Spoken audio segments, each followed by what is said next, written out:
Hi everyone, and welcome again to this special series of interview with past YMP Award winners. As you know, the YMP Award recognizes two young mining professionals, so a male and a female under the age of 40 in the mining industry, who over the past year and over their career have achieved, demonstrated, I should say, exceptional leadership skills, innovative thinking, and provided value to their companies, shareholders, and themselves. And so this interview is all about getting to know the past winners a bit more personally.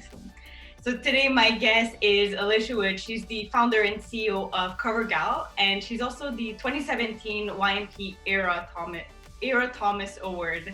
So Alicia, thank you. Welcome.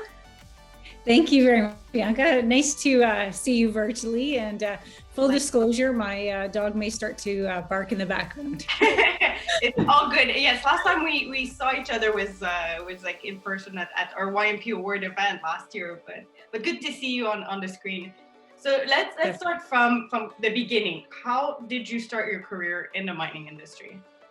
Well, it's funny, I often say I was born into mining, and I think what I mean by that is I think growing up in Sudbury, Ontario, home of the big nickel, mining is around you, and in my family, like my father, my grandfather, my uncles, aunt, were all involved in the mining industry some way or another. And back in '79, my father, my grandfather, and his brothers started Markup Mining, which was a company that rebuilt underground mining equipment. So I would often spend my weekends with my father in his shop. So in terms of, how did I start my career? I think I was just kind of raised in it. So next question is, I know it's a bit more personal. Each person has their own definition, but what comes to mind, or who comes to mind when we say success or to be successful?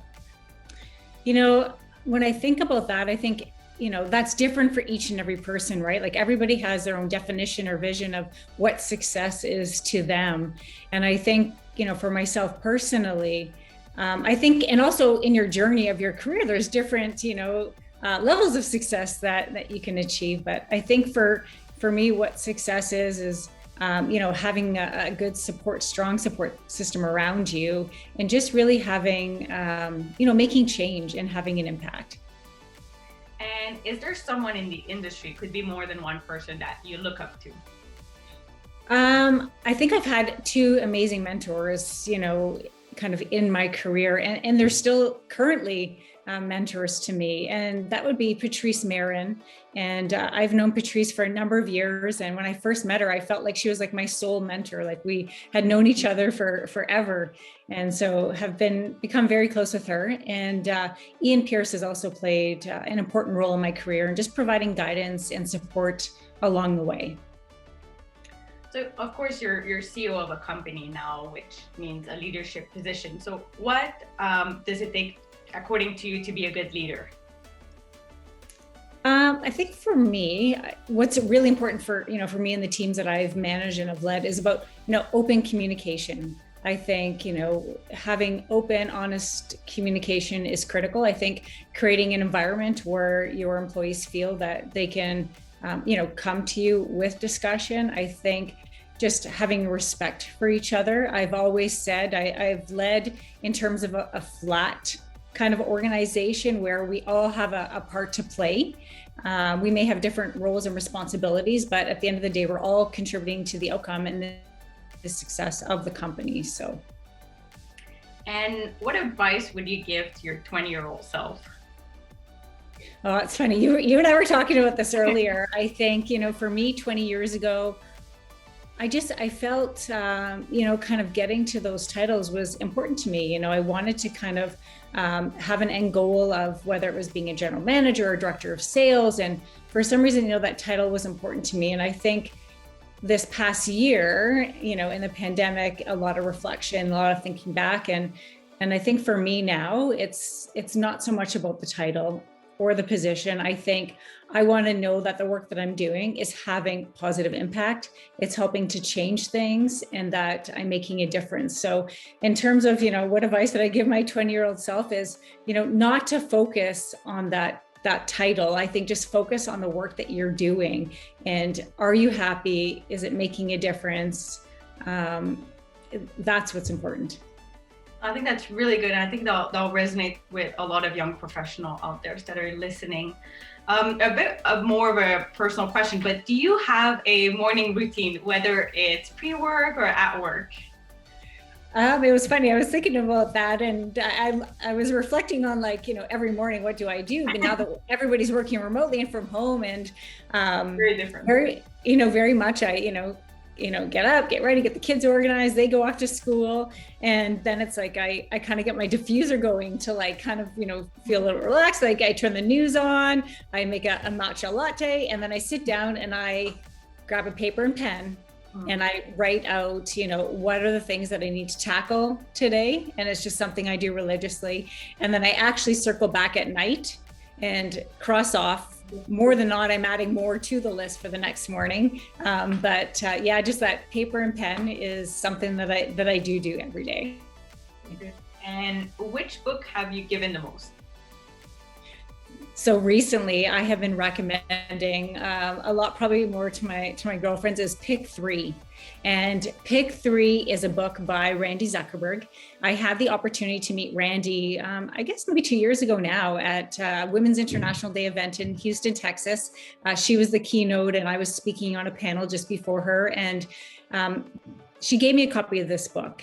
And as soon as I left that event and got on the plane, I read it from one end to the other. And what it really is I think sometimes as women, you wear more than one role, right? And I think you need to be great at everything, right? You need to be superwoman and be able to do everything 100%. But the reality is you'll never do everything great every day. And so what Randy says is, you've got 5 things. You've got family, friends, work, sleep, and fitness. Right? You can't be everything in all these areas every day. It's just you'll burn out. So wake up in the morning and pick 3. So what are you going to focus on today? And be really good at those 3 things. Are you going to be present with your family today while you work and maybe squeeze in a little bit of fitness and forget the sleep? Or is sleep important to you today and you're going to spend time with your family and your friends and focus on work tomorrow? So it really helped to put things into perspective, because I think, when you have a career and you're a mom and a wife and all these things going on, you kind of have an expectation upon yourself that you should be great at all those things all the time. And so that's a book that I've been recommending quite a lot recently. So I like that. I like Pick 3. So that's good. I think I'll stick to that. Yeah. And any plans you can share with us for 2021, whether it's in your role or the company itself?